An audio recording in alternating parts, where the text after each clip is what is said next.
Secret Invasion, Season 1, although there probably won't be another season. I think it's just supposed to be a mini-series, but just in case there ever is one for some strange reason, this is the Season 1 review.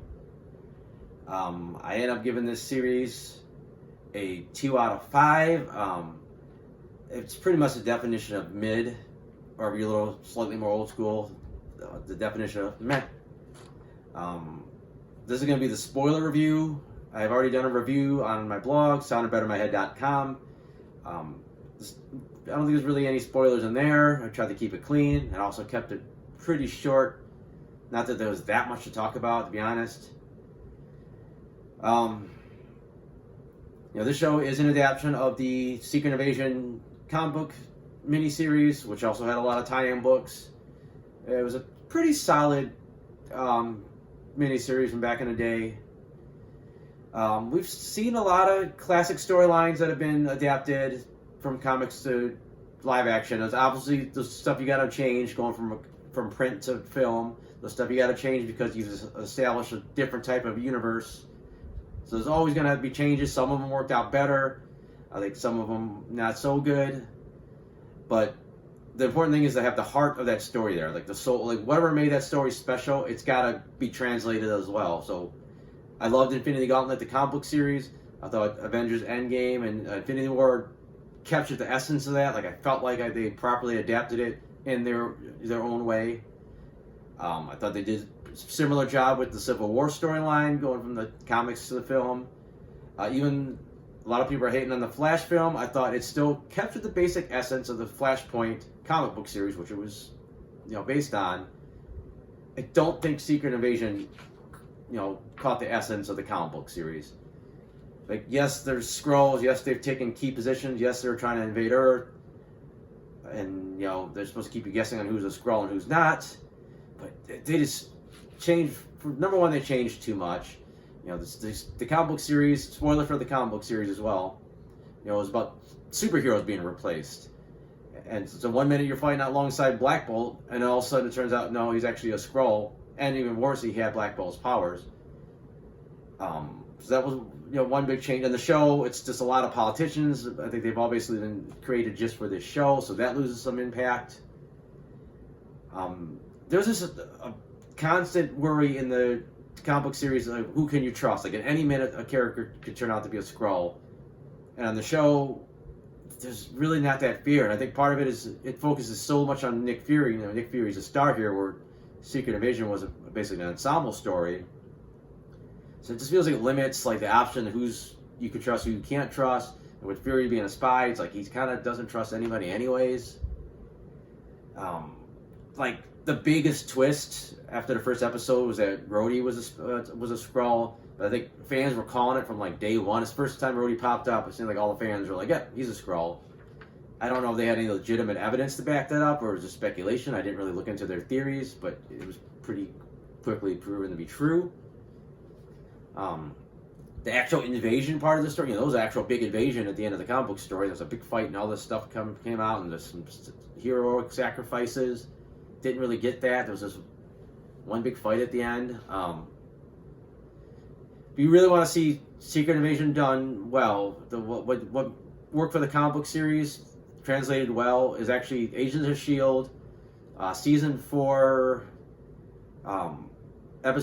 the end of episode 14 and then episode 15. They did this thing with the LMDs, and that's how you do it. And it was pretty self-contained. It was almost a bottle episode. They're all stuck in the base, and you didn't know who to trust, and like it was a cat and mouse thing going on. Like who was this, an android, who wasn't, and just the tension and playing with your emotions. That's how this series sort of felt, and it just never even came close to that. There wasn't a lot of plot. It's like, okay, the Skrulls are trying to start World War III, hoping the humans will wipe each other out, and then they can inherit the Earth because they're immune to radiation. Fine enough, but just it never escalated. Like the first episode, there was this big terrorist attack. Felt like that didn't end up leading towards anything. Then they hinted that they were going to blow this UN plane out of the sky. That would have taken things up a notch, and that gets averted. And at the very end, they said this thing, well, they tried to trick the president into nuking the Skrull base in Russia, which would look like an attack on Russia. And that had a little bit of tension, but it just, you knew that wasn't going to happen. They're not going to nuke Russia and start World War III in the MCU just because it's an ongoing universe. So it just fell flat. There was never any stakes. And just the character stuff. It's interesting because we get more of a Samuel Jackson performance here with Nick Fury than we've had in this previous version of Nick Fury. Like Nick Fury, he did this stoic, kind of mysterious, badass version of the character, which Sam Jackson does a lot. But this character, he brought a lot more just personality to it. He brought more Sam Jacksonisms into the character, which was a little off because it's not the character you're used to, but it's good acting and he engages you. One thing I'll say about the show, I wasn't bored. I was never excited. Like every week, I wasn't like, I can't wait to watch Secret Invasion, or I wasn't like hooked at finishing an episode. Like I want to watch the next one. But as I was watching, I'm like, I'm intrigued. This is entertaining me. Fury's good in it. Most of the other characters, not so much. Gravik was just whatever. He doesn't explain his motivations to the final episode. We would have seen that kind of fire out of him sooner. I think he could have been a little bit more interesting, but they waited to the end. Gaia was just kind of there. Talon was just there.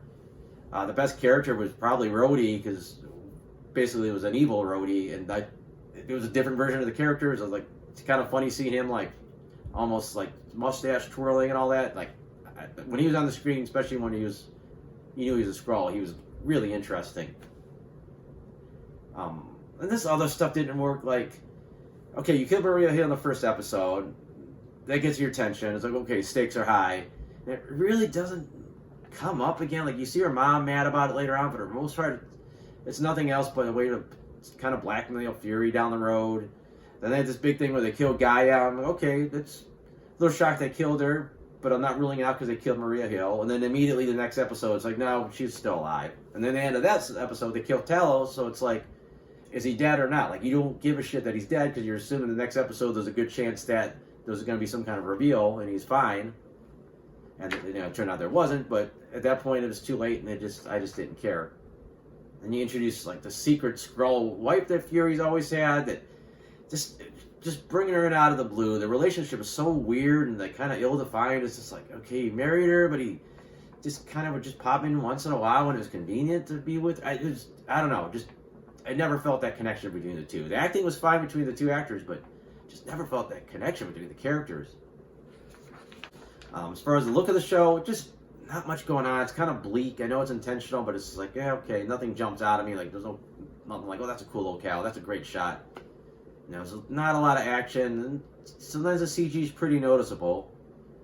And I'm assuming it's a cost-cutting thing, and I think this hurt the show. Is a lot of times when you see the Skrulls, especially the lead characters, they look like humans. And I know there's an excuse, like, oh, the longer we stay in our human form, the better we are at disguising ourselves. But they shapeshift all the time. It's just, they always go back to, usually that human form. I don't know. I just felt like it was an excuse not to put the makeup on them. I think that you lose something when you don't see them as aliens. If you would have made a better excuse that they can't shift out of that shape or they can't go back to it or something kind of crazy, I would have bought that a little bit more. Because I think even in the comics, they were kind of locked into these shapes until like, a certain point. Like, it was almost like they were almost sleeper agents.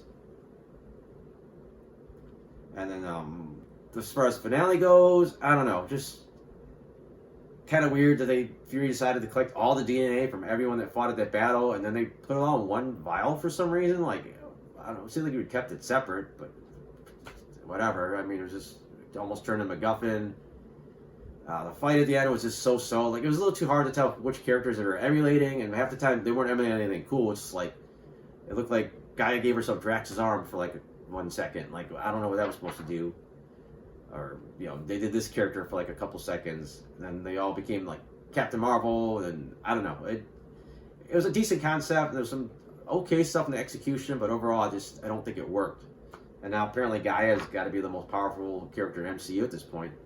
They may have even gotten some Thanos blood in the skirmish, but that wasn't brought up at all. But anyways, I think that's about it. Like I said, the show was just mediocre. It was watchable in my opinion. It might as well have been just Secret Invasion in name only, because they barely think. If anything, it felt less like a Secret Invasion adaptation. It felt more like a follow-up to Captain Marvel that focused on Nick Fury and the Skrulls. Like, okay, Captain Marvel flew off. This is what happened to the Skrulls and Nick Fury after. and it just kind of answers those questions. It's like Captain Marvel 1.5.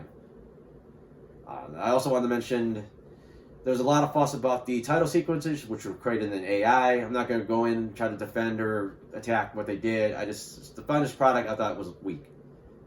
There's this big, lot of muddy green colors blurring into figures, and I don't know, it wasn't visually appealing in my opinion. I watched it once the first episode, and after that I just skipped it every time. There was nothing worth watching in my opinion.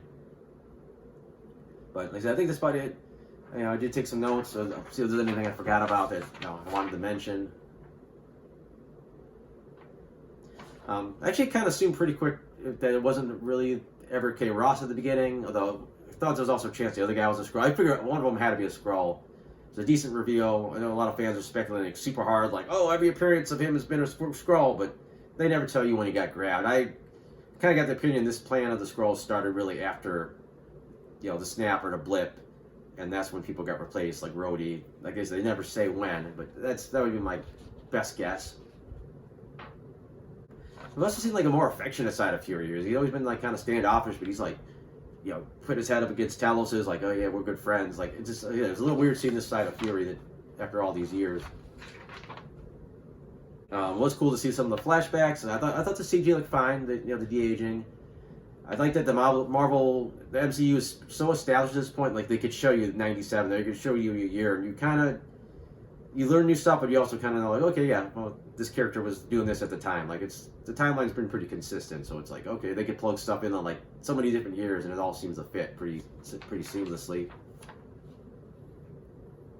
And then they tried to set up like how tension was really, I don't know, like I never got the feeling that tension was as bad between the U.S. and Russia as they said it was.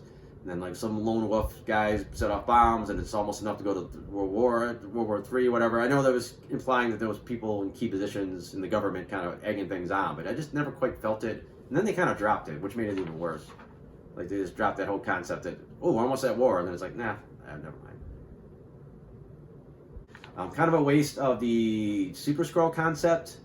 First of all, they half-assed it here. Like I said, like being the Fantastic Four being the basis for the powers. It's like Groot and like the Extremis virus and some other shit that are just kind of approximate like Fantastic Four powers. So I thought that was kind of half-assed. I don't understand like how what his job kind of is. Like he was with S.H.I.E.L.D., but he kind of faked his death, and now he's with S.W.O.R.D., but I guess Rhodey could fire him somehow. Like I don't know who he even reports to. He's out of space station with the Skrulls, and it's really vague. Also interesting that Fury has fake graves all around the world. It's weird that he's got like a whole little special thing that opens up. One's got his trench coat, one's got a gun, one's just got his eye patch. I don't know if the eye patch does anything. It seems like the eye patch, at this point, the eye patch should do something cool, because it doesn't seem like it actually covers his eye, but he can walk around with his eye out. So I don't know. Nitpick. News Fury had something up his sleeve. I wasn't buying that he was dying. Didn't catch on that it was Gaia until he got caught in the chamber with Gravik, and I was like, I don't think that would help a human, but a Skrull would probably get the powers too. And then I was like, oh, okay. And again, a nice twist that they said that Fury was there after the president, and we all thought it was a misdirect, but it turns out no, he really was there. Then the president's decision at the end was weird.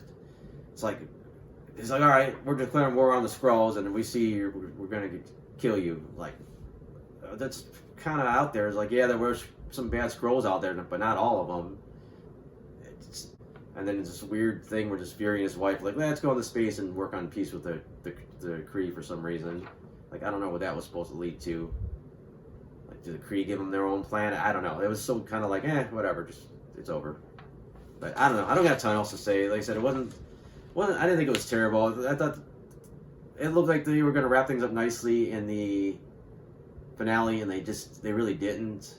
And the rest of it was just kind of like, okay, it's there. It's not Secret Invasion, but it's there. It's a Nick Fury show. That's fine.